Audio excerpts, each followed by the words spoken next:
Assalamualaikum warahmatullahi wabarakatuh. Ganja di dalam buku Ensiklopedia Nasional Indonesia jilid 6 halaman 51-52. Ganja berasal dari Asia Tengah, kemudian menyebar ke seluruh dunia. Daerah beriklim subtropis maupun tropis. Di Indonesia, penanaman ganja di Indonesia sudah dimulai sejak sebelum datangnya orang Eropa ke Indonesia. Pada awalnya, tujuan penanaman ganja di Indonesia pada zaman dulu bertujuan untuk obat-obatan tradisional, bukan sebagai obat bius atau obat anestesi. Kemudian pada tahun 1927 pemerintah Hindia Belanda mengeluarkan undang-undang yang memasukkan ganja dalam daftar narkotika. Mulai saat itu, penggunaan ganja di Indonesia hanya dibenarkan untuk keperluan kedokteran dan riset dan penelitian ilmiah. Ini masalah pertama sejarah ganja di Indonesia. Masalah yang kedua, bahaya ganja. Saya baca dalam buku Al-Quran, Ilmu Kedokteran Jiwa dan Kesehatan Jiwa, karya Profesor Dr. Dadang Khawari, psikiater, di halaman 164-165.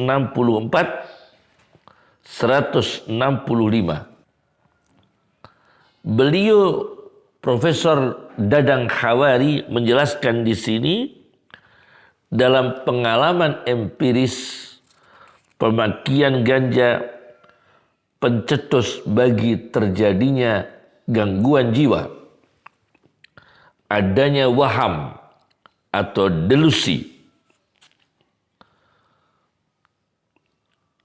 Ini bahaya pertama. Bahaya A.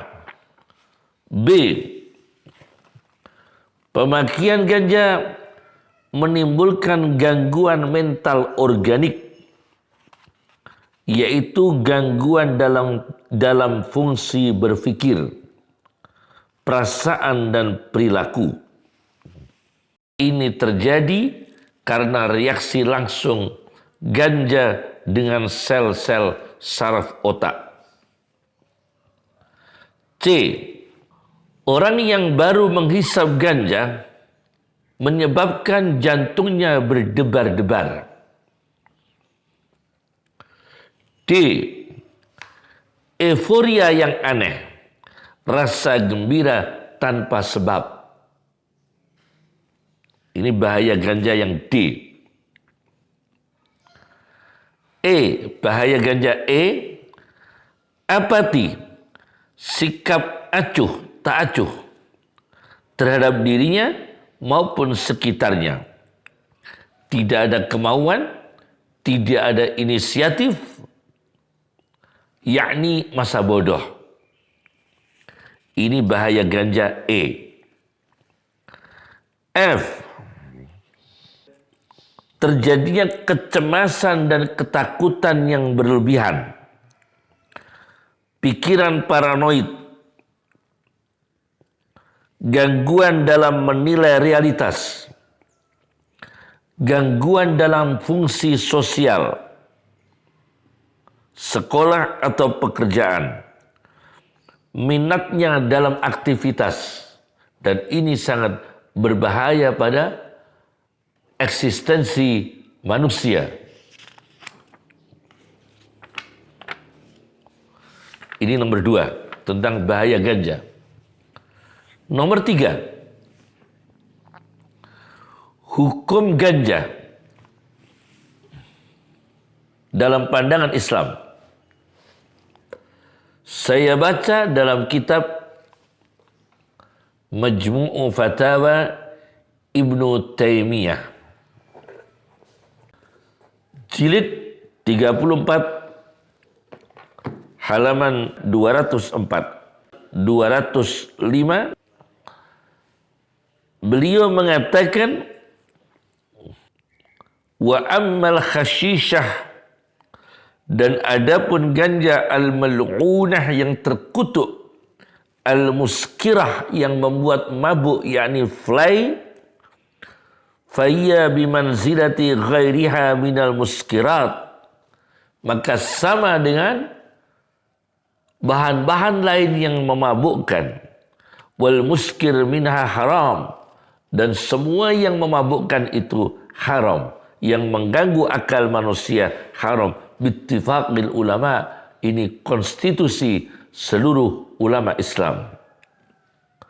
Bal kullu ma yuzilul aqla, justru semua yang menghilangkan akal, fa innahu yakhrumu akluh, maka haram untuk memakannya, haram untuk mengkonsumsinya, walau lam yakun muskira, meskipun tidak menimbulkan mabuk. Kal banji, seperti banju, itu tanaman juga seperti ganja. Banji yaitu tanaman untuk bahan bius atau anestesi.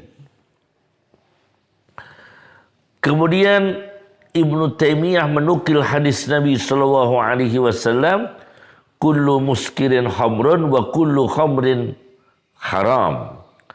Menukil hadis Nabi sallallahu alaihi wasallam, kullu muskirin khamrun, segala yang memabukkan itu khamr, wa kullu khamrin haram, dan semua khamr itu haram.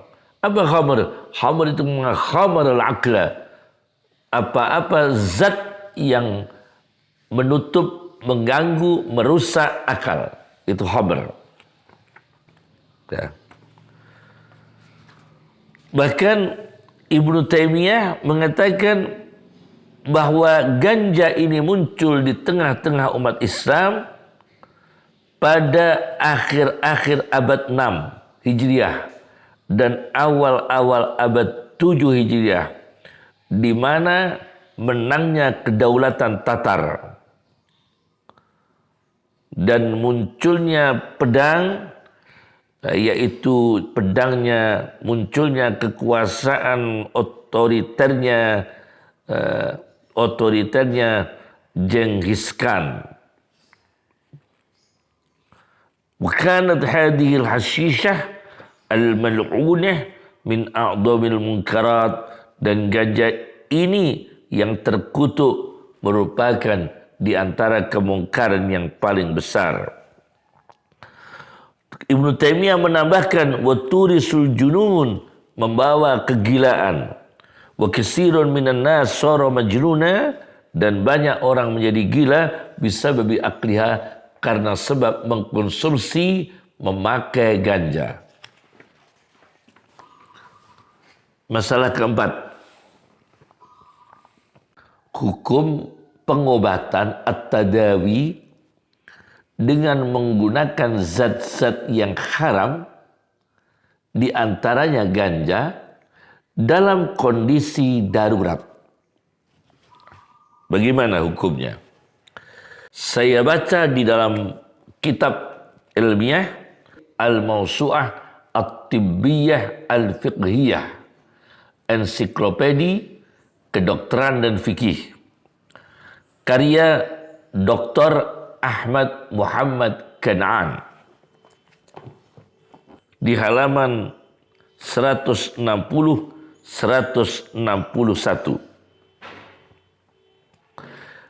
Pertama, secara garis besar disebutkan di sini yahrumut tadawi bikulli ma sabata tahrimuhu anillah. Secara garis besar diharamkan pengobatan dengan apa-apa yang telah diharamkan oleh Allah Subhanahu wa taala li umumin nahyi anil muharramat, karena larangan menggunakan barang-barang haram itu bersifat umum.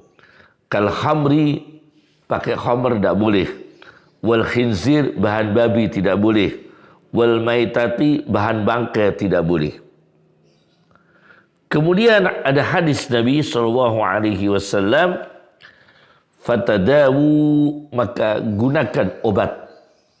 Maka kalian semua memakai obat. Wala tatadawu bil haram, dan janganlah kalian semua memakai obat dengan bahan haram. Illa anna hadhihi al-khurmata tazulu fi khalid darurah,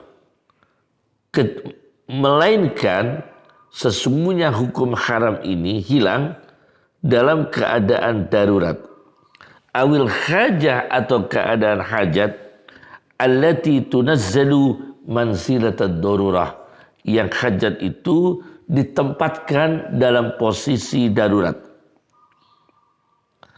Apa syaratnya dalam kondisi darurat menggunakan pengobatan dengan bahan haram dalam kondisi darurat? A, bisyarti ayyata'ayyana ilajan lil marad, dengan syarat memang ini dipastikan menurut para ahli farmasi Islam, farmasi yang menggabungkan antara nilai-nilai Islam dan farmasi medis, bisyarti ayyata'ayyana ilajan lil marad, dengan syarat memang dipastikan ini bermanfaat untuk mengobati penyakit, maka pakai bahan haram. Walam yujad badilun anhu minal halal, dan belum ditemukan alternatif lain yang bahannya halal. Jadi kalau memang sudah ada bahan yang halal, tidak boleh pakai bahan yang haram. Pengobatan jangan dipolitisasi, syariat jangan dipolitisasi. Kalau memang dokter di negara kita ini belum menemukan bahan yang halal, kemudian negara lain, mungkin Malaysia, mungkin Timur Tengah, mungkin Palestina, menemukan pengobatan dalam kasus itu dengan pengobatan yang bahan halal, wajib kita pakai bahan halal. Tidak ada alasan darurat. Alasan darurat itu jika tidak ditemukan alternatif lain yang berbahan halal. B, wa ayyakuna dzalika bimasyurati tabibin adlin siqah. Penggunaan pengobatan dengan bahan haram tadi dengan alasan darurat seperti ganja, dengan dikonsultasikan dan telah dimusyawarahkan dengan dokter yang jujur. Nah, ini yang jujur. Pengertian jujur ini tidak menjual syariat, tidak menjual agama, integritas tinggi dengan kejujuran. Maka dokter ini kalau memang menemukan ada obat yang halal, tidak boleh memberikan resep kepada pasien dengan obat berbahan haram. Karena dokter telah mengetahui ada obat yang berbahan halal. Ini tanggung jawab sebagai orang beragama, yakni beragama Islam. Dokter yang adil, siqah, bisa dipercaya. Maka sebelum memakai obat yang berbahan haram dengan alasan darurat, maka dipertimbangkan dulu, jangan langsung mengkonsumsi bahan haram, obat-obat dengan bahan haram, kecuali darurat, yang darurat itu sudah dikonsultasikan, sudah ditetapkan oleh dokter yang dipercaya kalau itu dalam kondisi darurat. D. Berusaha dosis rendah yang efektif, menggunakan bahan haram yang diminimalkan tapi sudah efektif. Harus ada usaha menggunakan pengobatan dari bahan haram itu, harus bahan haramnya itu diminimalkan, harus diusahakan diminimalkan tapi sudah efektif. Saya baca di dalam kitab Al-Fiqhul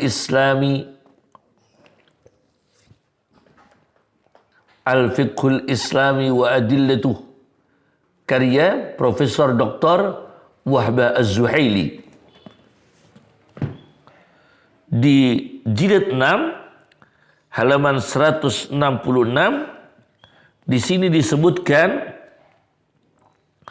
wa yahillul qalilu an-nafi'u minal banji, dan halal sedikit tapi manfaat, diminimalkan bahan haramnya tapi manfaat efektif, dosis rendah, minal banji, dari bahan banji, yaitu tumbuhan yang biasa dipakai untuk obat bius, sejenis ganja, wasairil muhaddirat, dan lain-lainnya bahan-bahan bius, litadawi, dengan tujuan pengobatan, wanahwi, dan sejenisnya pengobatan. Halal, sedikit, bermanfaat, efektif, dosis rendah, dengan bahan haram yang serendah-rendahnya. Ketika memakai bahan haram tadi seperti ganja dengan diminimalkan bahannya dalam keadaan darurat secara syariah dan tidak ada alternatif obat-obat halal yang lain, maka menurut riset dokter sudah diriset sekiranya tidak sampai mengganggu otak pasien. Apabila diberi obat itu tidak sampai mengganggu otak dan akal pasien. Ini saya baca dalam kitab Al-Mabsut karya As-Sarakhsi, Syamsuddin As-Sarakhsi, kitab fikih yang besar Al-Mabsut, di juz 24 halaman 9. Beliau Imam Sarakhsi mengatakan, ala tara, apakah kamu tidak mengetahui, annal banja la ba'sa bi ayyatadawa bihil insan. Annal banja, sesungguhnya tanaman banja, tanaman untuk bius sejenis ganja, la ba'sa, tidak apa-apa dalam kondisi darurat dipakai sebagai obat oleh manusia. Fa idza kada ayyadhhaba akluhu minhu, maka apabila mengkonsumsinya itu mendekati hilangnya akal, mengganggu akal, fala yanbaghi ay yaf'ala dzalik, atau fala yanbaghi ay yaf'ala dzalik, maka tidak patut, tidak boleh dilakukan pengobatan dengan bahan itu karena mengindikasikan merusak akal pasien, merusak otak pasien, maka tidak boleh obat itu dipakai. Fala yanbaghi ay yaf'ala dzalik, fala yanbaghi ay yaf'ala dzalik. Masalah yang kelima, hukum kriminologi Islam atau yang disebut dengan at-tasyri'ul jinai, hukum kriminologi Islam dalam perkara penyalahgunaan ganja. Hukum kriminologi dalam pandangan Islam ini, saya menyampaikan hukum kriminologi Islam ini dengan tujuan mungkin negara tertentu mau mengadopsi hukum syariat Islam dalam hukum kriminologi terkait ganja. Saya baca dalam kitab Mughnil Muhtaj.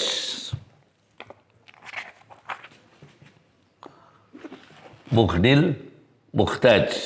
Lengkapnya Mughnil Muhtaj ila ma'rifati ma'ani al-fadil minhaj.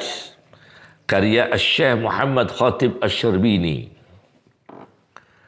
Di dalam jilid 4 halaman 187. Secara hukum kriminologi di sini disebutkan ganja menurut Muhammad Khatib Asy-Syarbini tidak dianalogikan dengan khamr. Wa kharaja bisyarab an-nabat. Dan keluar dengan kata-kata syarab minuman, khamr kan minuman, an-nabat tanaman. Jadi tanaman tidak masuk minuman. Oleh karena itu Al-Ghazali mengatakan yajibu ala akliha at-ta'zir wa zajru. Wajib atas makan ganja, mengkonsumsi ganja, at-ta'ziru hukuman. Berarti konon ini. Tidak ada ketetapan dalam kepastian had secara syar'i, tapi ta'zir dengan pertimbangan ahli hukum, yaitu hukuman yang membawa efek jera, itu ta'zir. Wazajru pencegahan. Dunal had, tidak ada had hukuman resmi dalam syariah. Itu Al-Ghazali. Kemudian Mughnil Muhtaj, Syekh Muhammad Khatib Asy-Syarbini di dalam halaman yang sama 187 jilid 4, wa kullu ma yuzilul akla min ghairil asyribati, dan seluruh yang menghilangkan akal, mengganggu akal dari selain minuman khamr, dari selain jenis-jenis minuman, min nahwi banjin, dari sejenis banjin, yaitu tanaman untuk obat bius, sejenis ganja, la hadda fihi kal hashisha. Tidak ada hukuman had resmi secara syariat, dihukum seperti khamr, tidak ada had resminya seperti ganja. Itu menurut Muhammad Khatib Asy-Syarbini dan Imam Ghazali. Jadi tidak ada hadnya seperti had khamr yang telah diatur oleh syariat. Akan tetapi Ibnu Taimiyah di dalam kitab Majmu' Fatawa jilid 34 halaman 205 206 setelah menerangkan tentang ganja, Ibnu Taimiyah menjelaskan di sini fadararuha min ba'dil wujuh a'dhamu minal hamri. Maka bahaya akibat ganja dipandang dari sebagian sudut pandang, dipandang dari sebagian arah tinjauan, a'dhamu minal khamri, lebih besar bahayanya daripada khamr. Walihada qala al-fuqaha'u, maka karena inilah para ahli-ahli fikih mengatakan innahu yajibu fihal had. Maka wajib memakai ganja dihukum seperti khamr. Kama yajibu fil khamri, hukuman had syariah seperti khamr, yakni hukuman kriminologi Islamnya terkait dengan ganja dihukum dengan pengkonsumsi ganja, penyalahgunaan ganja dihukum dengan hukuman had yang ditetapkan syariat seperti khamr. Nah, ini yang saya baca dalam kitab Majmu' Fatawa Ibn Taimiyah. Bagaimana had khamrnya? Saya baca di dalam kitab Al-Hawil Kabir, kitab termasuk kitab induk bermadzhab Syafi'i.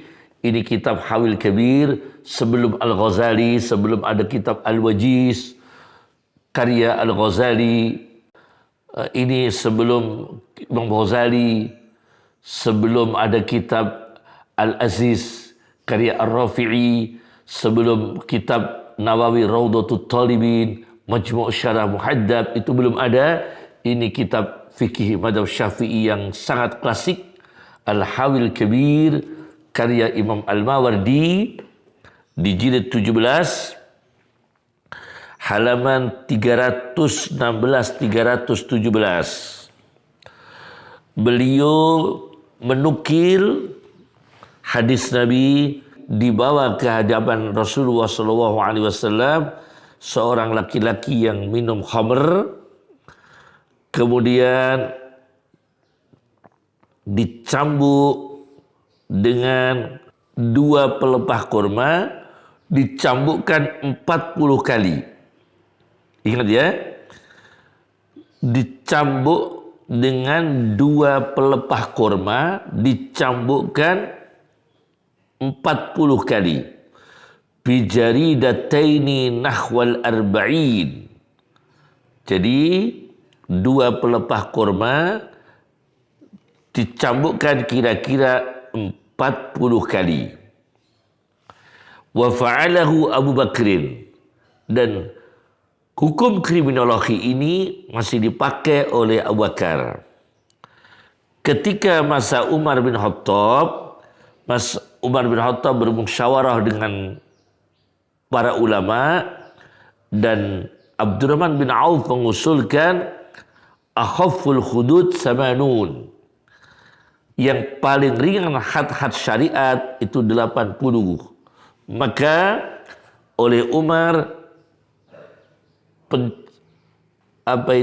hukuman minuman khamr itu dihukum dera, dicambuk 80 kali.